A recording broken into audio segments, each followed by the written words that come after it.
Welcome back to another video. तो देखो, मैंने तुमसे कहा था कि मैं सोलो लिविंग के ऊपर एक वीडियो लाऊंगा। तो देखो, इसके अंदर मैं कवर करने वाला हूँ कि जो जिन्नू के फादर है वो मतलब आए तो थे, तो उसके बाद क्या हुआ। क्योंकि देखो मतलब एनीमे तो बहुत लंबा चलेगा, तो इसके अंदर अपन उतनी माथा में चेंज करना है। बट इसके अंदर मैं कवर करना लगूँ कि मैंने इसके पहले वाली वीडियो डिलीट कर दी है। एक वीडियो तो 90 डेज के लिए बंद है, बाकी एक वीडियो मैं खुद डिलीट करेगी, यूट्यूब की गाइडलाइंस आई थी, ठीक है।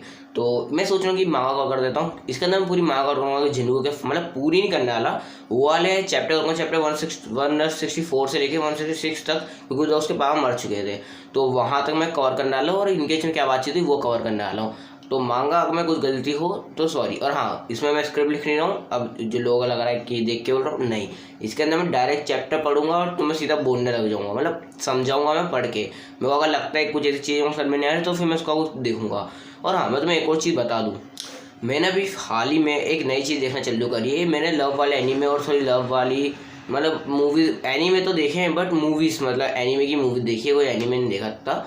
मतलब लॉन्ग जो एपिसोड आते हैं वो नहीं देखे, सिर्फ मूवी देखी भाई। योर नेम है ना, और बाकी जो दूसरे एनीमे है साइलेंट वॉइस के बाद अपना आई ईट योर पेरेंट किया, ऐसे ऐसी जो मूवी भाई मेरे को सबसे तगड़ी मूवी लगी आई ईट योर पेरेंट किया। भाई जो लॉन्ड को दर्द हुआ ना, मत पूछो। और मैंने अभी एक मूवी देखी, मैंने कल ही ख़त्म करी है, इसका नाम था साइलेंट वॉइस, ऐसा कुछ नाम था इसका। इसके अंदर मेरे वो जो मेन कैरेक्टर है उसके लिए इज्जत इताची से ज़्यादा बढ़ गई। हाँ, अब वो क्यों, पूरी बात सुनो। देखो, इताची की मैं उस पावर के मामले में बात नहीं कर रहा हूँ, ठीक है। इताची इज्जत मतलब प्यार के मामले में थोड़ी सी बढ़ गई है ना। तो देखो इसके अंदर ये है क्योंकि भाई वो लड़की छत से गिर रही थी। देखो स्पॉन्सर मतलब स्पॉइलर है तो मैं तुम्हें बता दूंगा, फोटो का क्लिप बता दूंगा, ठीक है। वो लड़की छत से गिर रही थी, मतलब सुसाइड कर रही थी। वो लड़की बोल सुन नहीं सकती, तो वो लड़की छत से कूद रही थी, वो कूद चुकी थी और लौंडे ने उसका हाथ पकड़ लिया एंड टाइम पे। तुम एक बार उसको मुझे इमेजिन करके देखो कि तुम्हारी जो क्रश है, तुमने उसका हाथ पकड़ रखा है, तुम उसको बचाने के लिए मर जाओगे भाई, वो कूद तुम भी कूद जाओगे। वो लौंडा भगवान को बोलता है कि अगर वो शक्ति दो, मैं से खोना नहीं चाहता। वो लौंडा उसको ऊपर तो खींच लेता है बट वो नीचे गिर जाता है। बस चिंता मत करो लौंडा, अपनी तरह चैट है, तो वो जिंदा बच जाता है। कॉन्ग्रेचुलेशन। हाँ, बट दिक्कत ये थी कि इसको चोटें बहुत आ जाती है, तो ठीक हो जाता है। फिर उसको वो लड़की समझाती है कि देखो तुम्हें सबसे बात करनी पड़ेगी। वो स्टोरी में क्या हुआ तुम्हें स्टोरी में पता चलेगा कि लड़के ने गलती कर दी थी बचपन में, तुम्हें पता चल जाएगा। तो स्टार्टिंग में पता चल जाएगा, कुछ चिंता मत करना। तो मैं कवर नहीं कर रहा हूँ, मैं सोलो लिविंग कवर कर रहा हूँ। तो मैंने बस इसे रिकमेंड करा, अगर तुम चाहते हो इसके ऊपर फुल वीडियो है, मैं इसके ऊपर फुल वीडियो बनाऊंगा। तो यार ये वीडियो शुरू करते हैं। और हमें यहाँ पे अपनी मतलब चैप्टर की शुरुआत होती है। चैप्टर 164 ऐसा कुछ है, तो मैं दिख रहा होगा लिखा हुआ। तो यहाँ पे चैप्टर की शुरुआत होती है। अपन चैप्टर की शुरुआत में देखते हैं यहाँ पे दो विलन कुछ बात कर रहे हैं कि भाई हम मार डालेंगे, सब तबाह कर देंगे, ऐसा ही। यहाँ पे अपन देखते हैं कि जिन्नू के फादर की एंट्री हो चुकी है, जो मतलब डंजन या पोर्टल में से बाहर आ रहे हैं। इनके हाथ में एक डैगर है जो उनका ही है। एंड यहाँ पे बोलते हैं कि मुझे शैडो मुनाफ को ढूंढना है। एंड यहाँ पे एक मतलब भालू था तो वो मना बोल देता है कि हमारे पास इतना फालतू टाइम नहीं है कि हम तुम्हें कुछ बताए। एंड यहाँ पे फिर इनके बीच में फाइट हो जाती है इसी बात पे कि पता नहीं क्या ही बात है, बट फाइट हो गई। मतलब वही बात थी कि हमें शैडो मुनाफ का बताओ, पर वो नहीं बताते, तो इनके बीच में फाइट हो गई। अब ये जो फाइट ना काफ़ी ज़्यादा अच्छी फाइट थी, क्योंकि तुम्हें इसके अंदर अच्छे से कलर्स तो है ही भाई मांगा के अंदर, तो तुम्हें इसकी फाइट काफ़ी अच्छा देखने को मिलेगी। तो मैं चाहूँगा कि तुम जाके मतलब देखो। और इनके में काफ़ी तगड़ी फाइट होती है। अब जिन्नू के फादर कोई कमज़ोर बंदा तो है नहीं, तो इन्हें ऑफकोर्स टपका देगा, बट ये लोग भी कोई कमज़ोर नहीं है। जिन्नू के फादर को छोटा मोटा घाव तो देंगे। अब क्या होता है, यहाँ पे जिन्नू के फादर है उनके ऊपर अब ये बंदा अटैक करता है। ये अटैक काफ़ी ज़्यादा पावरफुल करता है, अपनी पूरी जान लगा देता है। बट जिन्नू के फादर उसको अपने डैगर के ऐसे रोक लेते हैं और उसे बहुत तगड़ी लात खींच के मारते हैं, और इतनी गंदी लात मारते हैं कि सिर्फ बिल्डिंग में आके भरा जाता है। यहीं पे एक मतलब भालू इसके ऊपर अटैक करता है और ये डॉज कर लेते हैं और उससे फाइट करता है, और ये इसको मतलब से चोट वोट दे रहे हैं मस्त एकदम। एंड यहीं पे अपन पीछे देखते हैं जिन्नू को जो बर्फ में जमा हुआ है। मीन्स अब क्या होता है, यहीं पे मतलब अब ये लोग तो मतलब गंदा कुटा गए थे। यहीं पे अपन देखते हैं जिन्नू को जो बर्फ में जमा हुआ है। अब उसको बर्फ में मेरे ख्याल से इन लोगों ने ही जमाया होगा। यहाँ पे क्या होता है, यहाँ पे जिन्नू की तरफ बढ़ते हैं उसको शायद ले आने के लिए, तो यहीं पे उसके फादर टेलीपोर्ट करके तो चल जाते हैं ताकि कुछ कर ना पाए। यहाँ पे अब भाई इनको पता है कि कितना पावरफुल है, तो ये क्या अब ये लोग क्या करते हैं, अब उनमें से जिन बोलता है कि तुम्हें क्या लगता है कि मैं कुछ ज़्यादा ताकत नहीं क्या मेरे अंदर, और यहीं पे वो उसका त्रिशूल लेता है और जमीन में गाड़ के पता नहीं क्या ही करता है। बट यहाँ पे मतलब पता नहीं हर जगह तूफान आया था बर्फ का, और यहाँ पे आसमानों से नुकीले मतलब जो कांटे टाइप में उनकी बारिश होती है। जिन्नू जिस बर्फ में कैद था वो ऊपर जाने लगती है। यहाँ पर उसके फादर देख के शौक हो जाते हैं कि भाई अब इस तरीके से बचूंगा। बट यहाँ पे अब नई चीज़, एक मस्त चीज़ होने वाली है। और अब क्या होता है, यही मतलब जिन्नू को बचाने के लिए यहाँ पे आए हैं उसकी शैडो मोनार्क वाली आर्मी। लिटरली यहाँ पे जो मतलब ये तो मुझे जो भी कैरेक्टर दिख रहा है उसका नाम को याद नहीं आ रहा अभी, बट इसका नाम कुछ तो था, पर चलो कोई बात नहीं। तो ये मतलब मधुमक्खी जैसा, मैं उसका नाम पता है, मैं उसको जानता भी हूँ, तो यार उसका भी नाम याद नहीं आ रहा। बट ये जो मधुमक्खी जैसा ये करता है, ये उसकी बर्फ को तोड़ देता है थोड़ा बहुत। एंड यहाँ पे आता है इग्रिस। इग्रिस की बर्फ के टुकड़े टुकड़े कर देता है। अपना जिन्वू फुल जेब में हाथ डाल के एकदम सिग्मा की तरफ बाहर आ रहा है, और यहीं पे एक चैप्टर खत्म होता है। अब अपन नेक्स्ट चैप्टर को बढ़ेंगे, लेकिन उससे पहले तुम्हें एक बात बता दूँ। तो तुमने अगर एक चीज नोटिस करी होगी, जब जिन्वू को नई नई पावर मिली तो जिन्वू चाहता था कि वो पावरफुल बने और मतलब पैसे कमाए ऐसा, बट अब जिन्वू पावरफुल होना चाहता है। अब वो उसके पीछे कोई रीजंस हैं जो तुम्हारे पता चलेंगे। जिन्वू अब भाई इसकी सोच बदल चुकी है, थोड़ा सा बुरा बन चुका है जिन्वू। वरना पहले वो इंसानों को नहीं मारता था, लेकिन अब वो इंसानों को मारने लगा है, क्योंकि उसको अब शैडो आर्मी बड़ी करनी है। तो समझ सकते हो जिन्वू कितना ईवे बनता जा रहा है। हाँ, बड़ा अच्छा भी है, ठीक है, वो बुरे इंसानों को मार रहा है, अच्छे इंसानों को नहीं मार रहा है वो। जैसा लाइट बहुत ज़्यादा आ रही है तो मैं शायद कुछ ज़्यादा ही गोरा दिखा रहा हूँ, तो मैं लाइट कम कर दी, ठीक है। तो यहीं पे अपन देखते हैं कि यहाँ पे जो जिन्वू है, अब चैप्टर 165 शुरू हो चुका है। तो यहीं पे अपन देखते हैं कि जो जिन्वू है वो मतलब उधर से मतलब बर्फ में बाहर आता है स्टाइल में। एंड यहाँ पे वो जो अपना मॉन्स्टर था वो देख के शॉक हो जाता है। वो बोलता है एक वॉल, और अपने को कोई वॉल नहीं दिख रही थी। एंड यहाँ पे अपने को दिखती है एक वॉल जो जिन्वू ने बनाई थी उसकी शैडो आर्मी की, मतलब खुद की ताकत की वजह से ही। मतलब शैडो आर्मी का जैसा कलर रहता है तो वैसे उसका कलर था। यहीं पे वो वॉल पहले उसके आसपास रहती है, फिर पूरी सिटी में फैलती है, उसके बाद पूरे वर्ल्ड में फैलती है। एंड यहाँ पे वो शैडो मोनार्क की कोई बात, मतलब शैडो मोनार्क का नहीं, मतलब जो एंजल्स हैं उनकी थोड़ी बात करता है, शैडो मोनार्क की भी तो होती वो नहीं है। वो मतलब ऐसे बोलता है कि शैडो मोनार्क जैसा ही कुछ। एंड यहीं पे वो बंदा अटैक कर देता है इसके ऊपर, अपना ट्राइडेंट वो फिर से जमीन में गाड़ के कुछ अटैक कर देता है इसके ऊपर, अभी करने ही वाला है मतलब। और मीन्स अब क्या होता है, यहीं पे उसने उसके ऊपर अटैक करा था। जिन्वू लिटरली अपने एक हाथ से उस अटैक को तोड़ देता है, लिटरली तोड़ देता है। बॉस का अटैक था, टूट गया। एंड उसके बाद सीन चलता है, शैडो ने उसको मार दिया, मतलब जिन्वू ने उसको। बट यहाँ पर अपन देखते हैं जो मतलब उसके साथ एक और भालू टाइप था, तो जिन्वू उसके पास गया। एंड यहाँ पर अपन उसकी चेस्ट पर भी नोटिस करते हैं कि कोई निशान बने हुए हैं ना। मेरे को लगा, पहले मैंने अब देखा, मेरे को लगा डिजाइन है।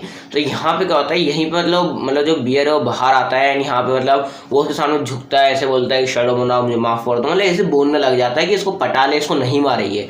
तो ऐसे बहुत बोलता है कि मेरे को पता है कि आप हो, मैं शैडो मोनार्क के लिए लॉयल रहूंगा और मैं आपके लिए जान देने के लिए भी तैयार हूँ, ऐसी बातें करता है। यहाँ पे जिन्वू फिर अपनी जिन्वू को पता है कि ये बस सिर्फ बातें कर रहा है, ये मेरे को मारना चाहता था। और ये अभी जिन्वू अपने चेस्ट पे से देखता है तो उसको पता चलता है कि उसको मतलब पहले से पता था कि उसके चेस्ट पे इसने निशान बनाए, तुम देख सकते हो, अपनी पंजों के से मार दिए होंगे। तो जिन्वू क्या करता है, अपना डैगर निकालता है, और उसका डैगर तुम देखो कितना तगड़ा लग रहा है, बट कुछ ज़्यादा डिजाइन लग रही है, बट ठीक डैगर है। देखो और मीन्स अब क्या होता है, यहीं पे जिन्वू क्या करता है, अपना डैगर समन करता है। यहाँ पे वो कुछ स्लैश मारता है, बट वो सीन दिखाया नहीं जाता। यहाँ पे सीन चेंज होता है, अपन देखते हैं मतलब वही जो मतलब मधुमक्खी टाइप था, तो वो मतलब इंसानों की मदद कर रहा है, और ह्यूमन ये बोल रहे हैं कि ये इंसानों की मदद क्यों कर रहे हैं, तो मॉन्स्टर है। यहीं पे अपन देखते हैं इग्रिस को, जो कि उसी विलन का पीछा कर रहा था, मतलब जो ट्राइडेंट लेके घूमता है तो उसका पीछा कर रहा था। एंड यहाँ पे उसको मारेगा नहीं, यहाँ पे जो विलन रुकता है, तो यहीं पे इग्रिस रुकता है, अपना मतलब जो कपड़ा पीछे रखता है उसको खोलता है। यहाँ से आता है अपना जिन्वू। जिन्वू के आने के बाद भाई उसकी फड़ी आती है, वो जिन्वू के ऊपर अटैक करने वाला होता है, बट जिन्वू ऐसे कुछ फेंकता है। यहाँ पे अपन देखते हैं कि उस भालू के पंजे हैं उसके हाथ में। जिन्वू ने उसके पंजे उखाड़ लिए और बंदे को काट के रख दिया, मतलब भालू को। तो तुम समझ जाओ उसका क्या हुआ।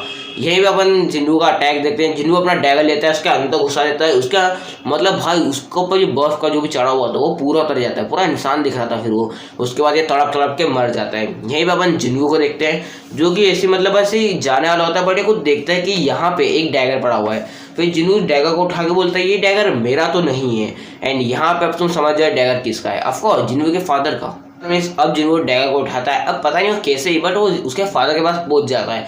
अपन यहाँ पे देखते हैं कि उसके फादर का मतलब जो हाथ का जो निशान रहता है खून से भरा हुआ, वो लगा रहता है। एंड जिन्वू वहाँ पहुंच जाता है। जिन्वू वहाँ पे उनका डैगर पटक के बोलता है, उसके फादर कुछ बोलने वाले होते हैं, मतलब उनको पता है जिन्वू उधर है, बट जिन्वू उनका डैगर फेंकता है, फादर नोटिस कर रहा है डैगर। एंड यहाँ पर सामने देखते हो यहाँ पे अपने को दिखता है संग जिन्वू, जो कि उनको बोल रहा है। जिन्वू बोलता है कि आप फिर से बिना कुछ बोले चली गए। अब यहाँ पे हो सकता है कि इसके पास में इसके फादर मतलब डेंजर में फंस गए, उनको नहीं पता हो, तो उसके साथ उसके फादर बिना बोले चली गए। तो जिन्वू इसलिए उसके फादर थोड़ी नफरत करता हो। देखो और मीन्स अब यहाँ पे अपने को बहुत इंपॉर्टेंट पता चलने वाला है, तो वीडियो को इधर ध्यान से देखना। यहीं पे क्या होता है, यहीं पे मतलब जिन्वू के फादर उसको बताते हैं कि कैसे वो डंजन में फंस गए थे। एंड यहाँ पर उनके पास बाहर आने की कोई चॉइस नहीं थी। तो यहाँ पे शैडो मोनार्क्स आए थे। एंड यहाँ पे उन्होंने उनको बोला था कि शैडो मोनार्क्स से कि आपको हमारा काम करना पड़ेगा, हम आपको यहाँ से बाहर निकाल देंगे और आपको पावर दे देंगे। तो यहाँ पे उनके पास कोई ऑप्शन नहीं था घर जाने का। तो वो क्या करते हैं, वो मतलब मतलब वही सब अपनी पावर यूज करके उसको पावर दे देते हैं। यहीं पे सीन शिफ्ट होता है, अपने को थोड़ा शैडो मोनार्क बताया जाता है कि मिशन क्या है। यहाँ पे मिशन ये है कि जो मतलब जिन्वू को मारना है। अब जिन्वू के अंदर मतलब शैडो मोनार्क की ताकत है तो उसको मारना पड़ेगा। ये एंजल्स जो भी थे इन लोगों ने इनको ताकत दी तो इनको शैडो मोनार्क इसमें लिखा था, मैं शैडो मोनार्क बोला तो इससे अपन इनको एंजल बुलाएंगे, ठीक है। एंड जो मतलब जिनका ताकत है शैडो मोनार्क की ताकत है तो अपन इनको शैडो मोनार्क बुलाएंगे। कन्फ्यूजन हो गया होगा बट थोड़ा बहुत चलता है। यहाँ पे जो एंजल से इन लोगों ने मतलब जिन्हों के फादर को ताकत दी एंड यहाँ पे हो सकता है कि उन्हें ट्रेनिंग करी हो और यहाँ पे जब डंजन खुला हो तो ये गए हों। और हाँ, यहाँ पे अब तुम लोगों को लग रहा हो कि भाई ये इतने सालों में क्यों नहीं आए, तो उसके पीछे का एक रीज़न है। इनने बताया कि देखो मतलब अब इसमें तो खैर पूरा अच्छे से लिखा है पर मैं थोड़ा डिटेलिंग बताता हूँ। यहाँ पे जैसे जिन्वू को मेहनत करनी पड़ी ना, वैसे ही हो सकता है उसके फादर को मेहनत करनी पड़ी हो। इन लोगों ने बोला कि आपको ताकतवर बनने के लिए मेहनत करनी पड़ेगी और मेहनत करने के लिए आपको खूब ट्रेनिंग करनी पड़ेगी, खूब एक्सरसाइज करनी पड़ेगी और तभी तुम शैडो मोनार्क को हरा सकते हो। तो यहाँ पे जिन्हों के फादर की बॉडी और तुम देख सकते हो ऐसी नहीं बनी है, उनने भी खूब मेहनत करी तब जाके वो इधर आए हैं। तो यहीं पे अब जिन्हों के फादर का एक हाथ कैसे काटा वो तो मेरे को नहीं पता, बट ये अभी उसके बेटे को बता रहे हैं ये सब।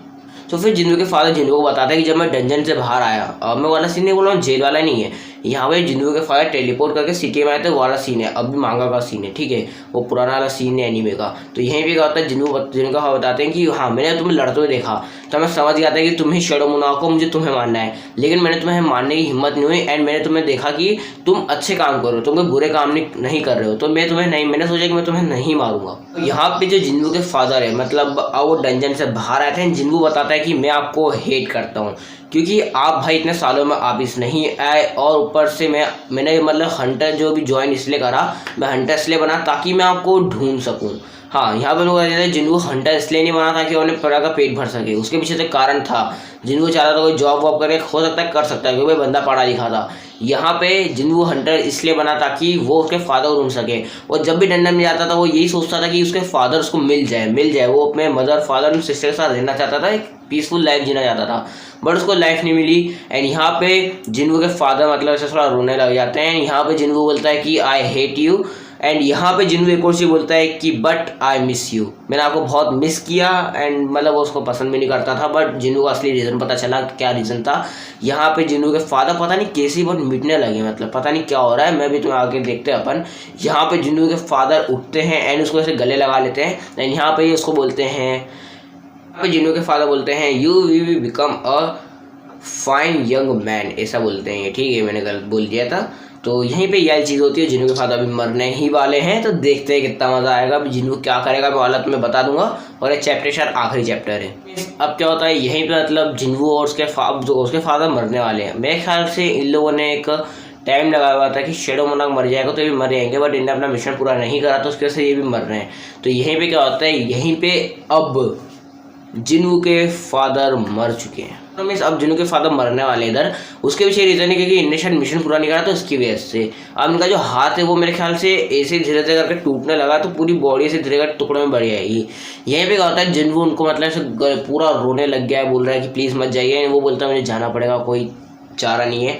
एंड यहाँ पे जिन्वू बोलता है कि मैं आपके साथ और ज़्यादा टाइम बिताना चाहता था, आपसे और ज़्यादा बात करना चाहता था। एंड जिन्वू भी बोलता है कि काश आप मेरे फादर होते अभी भी। और जिन्वू बोलता है कि वही सारी चीज़ बातें होती है, भाई पहली बार मिला तो कितनी बात कर लेगा। जिन्वू बहुत सारी बात करता है कि भाई प्लीज़ मत जाओ ऐसा कुछ बोलता है। एंड यहीं पे उसके फादर चल जाते हैं एंड बोलते हैं कि तुम अपना ख्याल रखना, अपने मम्मी का भी और अपनी बहन का भी, मैं चलता हूँ। एंड यहाँ पे वो चली जाते हैं। एक ग्रेट फाइटर अपने बीच में से जा चुका है, बट यहाँ पे जिन्वू शांत नहीं बैठता। यहाँ पे जिन्वू का गुस्सा अब बहुत तेज हो चुका है। यहाँ पे जिन्वू लिटरली मोनार्क्स को ललकारता है कि सुन बे, मेरे को मेरा बाप जिंदा चाहिए था, आज जो भी हुआ है मैं तुम सबको मार दूंगा, लिटरली मार डालूंगा। यहाँ पे फिर जिन्वू गुस्से से मतलब पूरा तरबतर हो गया। इसकी मम्मी बोलती है कि अपने को अब ये करना पड़ेगा। इसकी मम्मी को लगता है कुछ जो बड़ा होने वाला है इधर। यहीं पे लिटरली यहाँ पे जिन्वू जब उसकी वाइफ से मिलने आता है, मतलब शादी नहीं हुई है सब पता नहीं, बट यहाँ पे जब वो जाता है तो यहाँ पे वो मतलब सारे हंटर बैठे हुए थे क्योंकि अभी फाइट हुई थी। यहाँ पे अपन देखते हैं सारे की सारे मोनार्क्स पोर्टल खोल के बाहर आ चुके हैं। अब जो होने वाला है, जिन्वू देख के लिटरली खुश हो चुका है। जिन्वू लेगा अब बदला, जिन्वू मार डालेगा सबको, कुत्ते की मौत मारेगा, कुत्ते की, लिटरली कुत्ते की। तुमने उसके बाप को मारा, मरो। सब मरो भाई, सब की सब मरो। यहीं पे चैप्टर खत्म हो जाता है। मैंने ये चैप्टर इसलिए शुरू करा ताकि मैं सिर्फ जिन्नू के फादर के बारे में कवर कर सकूँ कि वो कैसे मरे एंड उनकी थोड़ी सी स्टोरी, क्योंकि मैंने जो उसके पहले वीडियो बनाई थी उसमें मैं इतना नॉलेज नहीं था, तो उसकी वजह से मैंने सोचा अब काफ़ी नॉलेज है तो अब क्यों नहीं शुरू करते हैं। तो यार वीडियो 33 थी। और हाँ, अगर तुम चाहते हो कि मैं मतलब यहाँ से कवर करूँ फिर से, कि मतलब पूरा एंड तक कवर करूँ, तो मुझे कमेंट करो, मैं पूरा एंड तक भी कवर कर दूंगा एक ही वीडियो में। हाँ लंबी बन जाएगी कोई दिक्कत नहीं है, बट एक ही वीडियो में कवर करूँगा। तो मैं यार वीडियो 33 थी, मैं कैसे लगी मुझे कमेंट करके जरूर बताते ना। Bye bye.